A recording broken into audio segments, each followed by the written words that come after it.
Hello everybody and welcome back. This week I had a chance to get out in the garage a little bit and catch up on some of my cosplay projects. Needed to get some more done on my Viking costume. I've got the weaponry mostly completed. I had an axe, I had a knife, I needed a sword.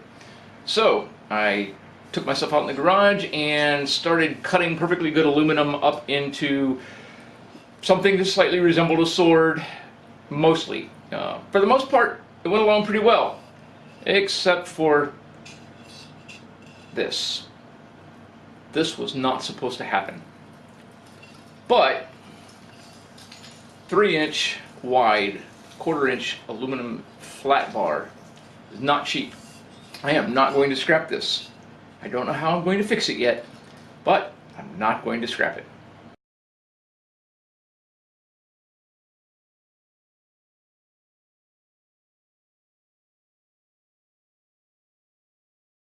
So instead of doing things the easy way and cutting a single width fuller the entire length of the blade, I made things way more complicated than they needed to be.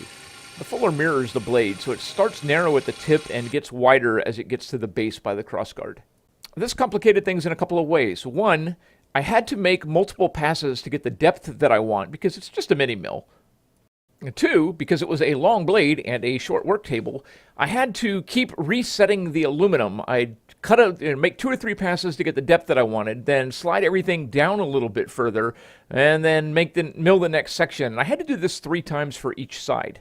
And 3, the angle of the fuller required me to set the vise up in a really odd way on the table, which meant that I constantly had to keep readjusting it and eyeballing it to make sure that it was lining up. What this meant was I spent a lot of time resetting a manually hand-cranked mill over and over and over again. But once I had finally milled this and destroyed a perfectly good piece of aluminum, I started laying out the dimensions for the crossguard, the tang, and the blade.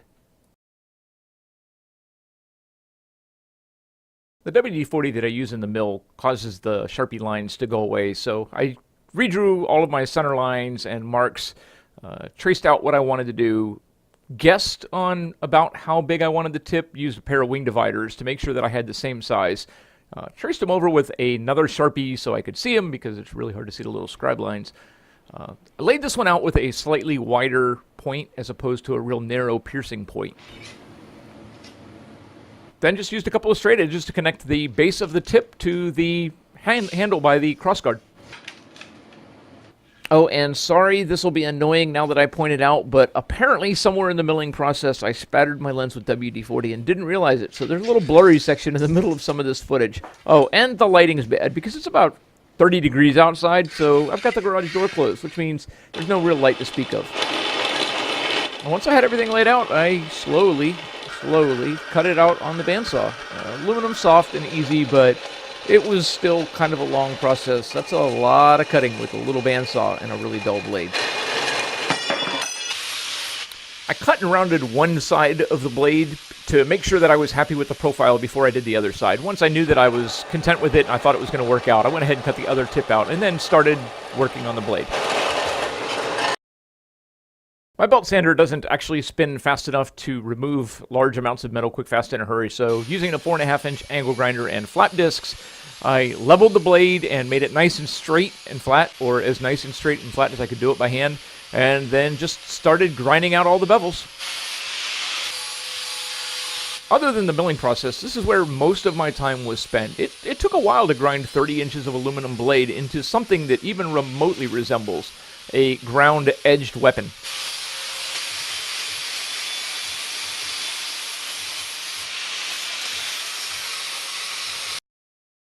Once I had it ground down into some approximation of a sword blade, I started laying out the crossguard and the tang, and made sure that I left enough at the end that I'm going to be able to pin the pommel to.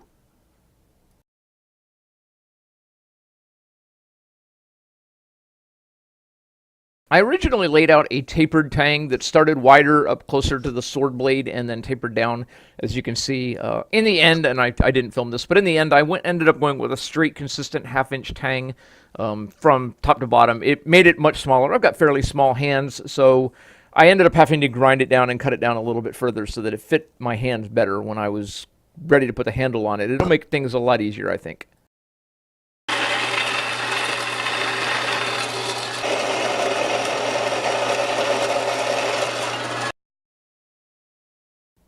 From there, I used the flat section of the belt sander and a 80-ish grit flat disc to just really do the best I could to clean up the blade, get rid of all the tooling marks and all of the other little imperfections and nicks and things from when I've been messing with the sword blade.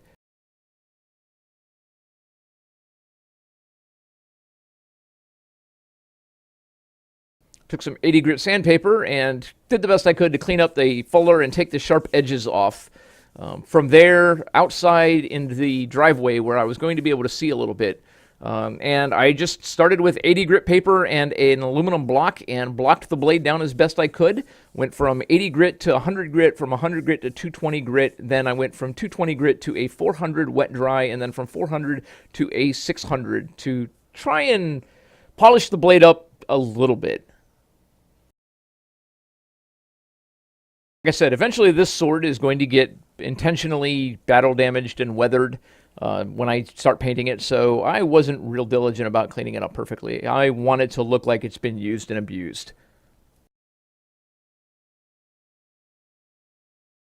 All said and done, not too bad considering that I did this with a mini mill, which has got about, I don't know, a 9-inch work length. So 30-inch blade, 9-inch work length. You do the math. The fact that this is the worst that I messed it up, not that big of a deal. Good news, a little bit of aluminum and some TIG welding, I can pretty much fix anything. See you next week.